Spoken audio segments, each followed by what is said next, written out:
साथियों, today we are going to make a video on a very important subject, and that is about the Indian Constitution and its first very article, which says that India, that is Bharat, shall be a union of state.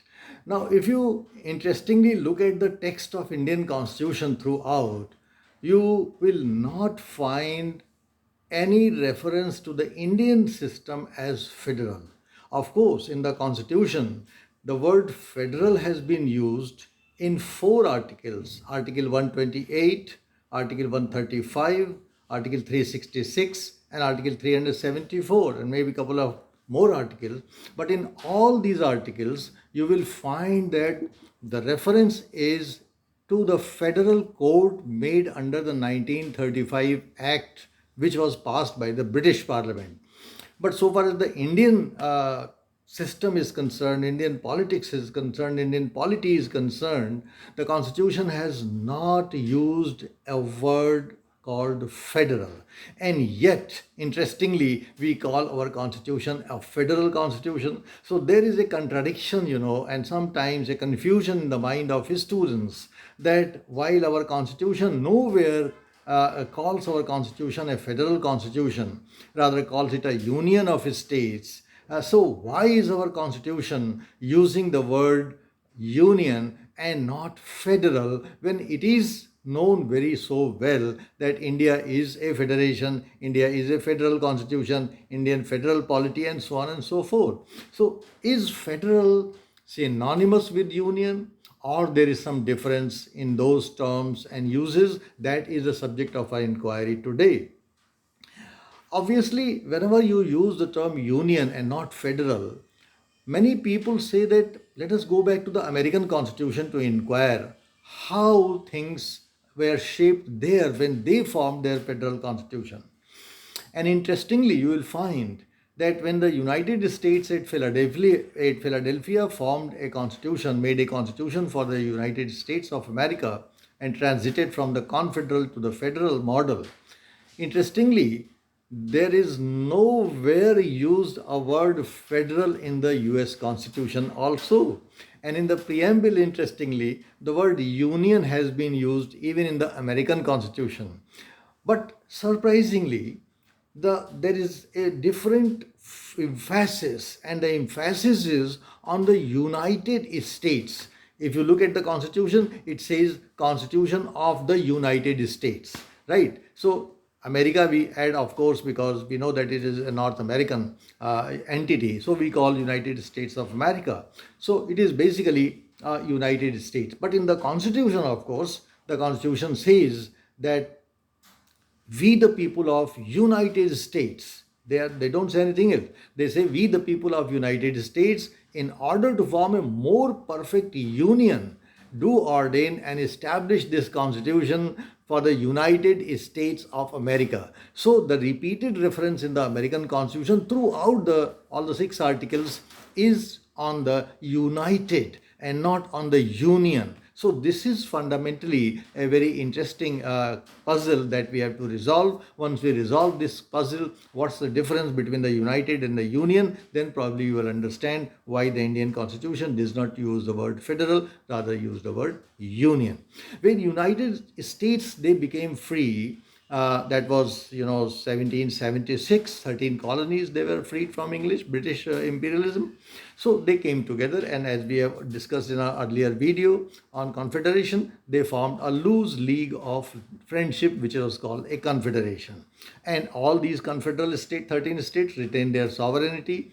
And in the Philadelphia Constitution, which was made when the present Constitution was made in 1789, then as we all know, the states retained the residuary powers, and lot many powers and very limited powers were delegated to the United States of America. So United States of America was a government of delegated powers. It is later that the Supreme Court in America interpreted various phrases and clauses in the Constitution, and brought in the theory of implied powers, which gave sweeping powers to the United States of America. And now America is no more a government of delegated powers. It has become a superpower. Let's take the Indian case. What happened in India actually? To understand this, you have to understand the entire thing in the Indian context. Uh, India, as you know, when we were under the British sovereignty and suzerainty, then we were called British province. India was divided into two sets of subjects. One they called British provinces, and the British provinces were directly controlled by the British government, British Parliament, and the second category were the princely states or Deshi Riyasate, what we call, and they were indirectly under the control of the British government, and this was introduced by the Act of 1935. So this 1935 Act, which introduced some kind of a federal model in our country, there we see there are two type of states: the princely states and the British states, which were British provinces, which were directly under the control of the British government. In 1947, when we became free and the process of constitution making started, and we made our constitution finally in 1949 and enacted it on 26 November 1949, and it came into force on 26 January 1950. The constitution makers had a very great problem, and the problem was that India, that was freed from the British, suddenly had over 600 states that included the British provinces as well as the princely states, and hence in any federation of this kind, rather, in the background we had the American federal model or the Canadian federal model or the Australian federal model. In any federation, we found that not so many states can be accommodated, not 600 states can be accommodated, and nor we wanted to follow the British pattern of keeping two sets of states. So we thought of a larger entity that is called Bharat Mata, and as we all know, we call Mother India. So we visualized an entity that we call India as an entity of organic character. So our state was not just a physical entity, but we saw it as an organic entity, and therefore any component of the organic must be internally integral part of the organic. Like our hand is an integral part of our body, our ears, they are an integral part of the body, our nose is an integral part of the body, and all parts of our bodies, they are integral part of the body, and if they are out from the whole, from the body, the parts will lose their existence, they will be dead actually.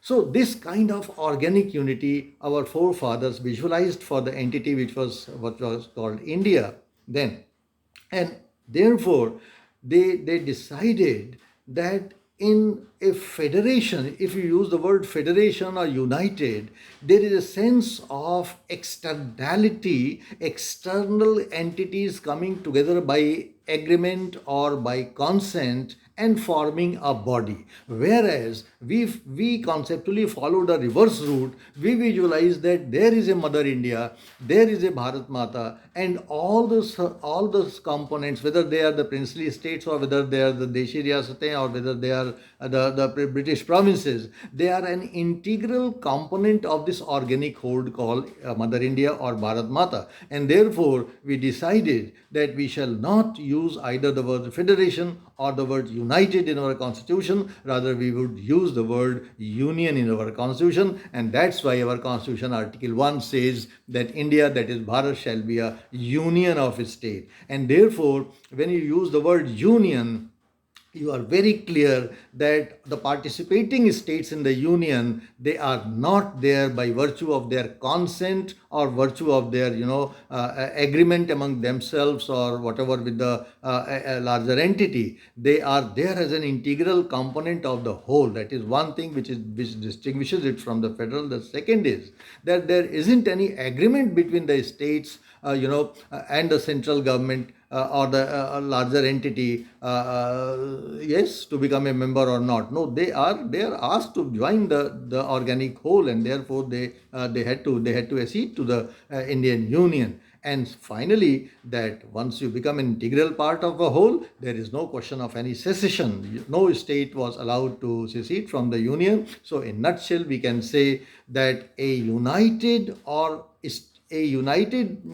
body, like the United States of America, or a federal term, has a connotation and that connotation is there, that there is some kind of a mechanical joining and coming together, either based on the consent or based on an agreement, and therefore there is always a possibility that the mechanically they have been united and the mechanically they can get out, like you have seen in the case of United USSR. Finally the USSR disintegrated the moment Gorbachev brought in perestroika and glasnost in 90s, early 90s. All the states one by one, were separated, seceded, and the entire USSR, which used to be a superpower, fell like a house of cards. So that kind of thing can never happen in union, and therefore the union reflects an organic togetherness, therefore, and wherein the parts are inseparable from the whole, and thus our union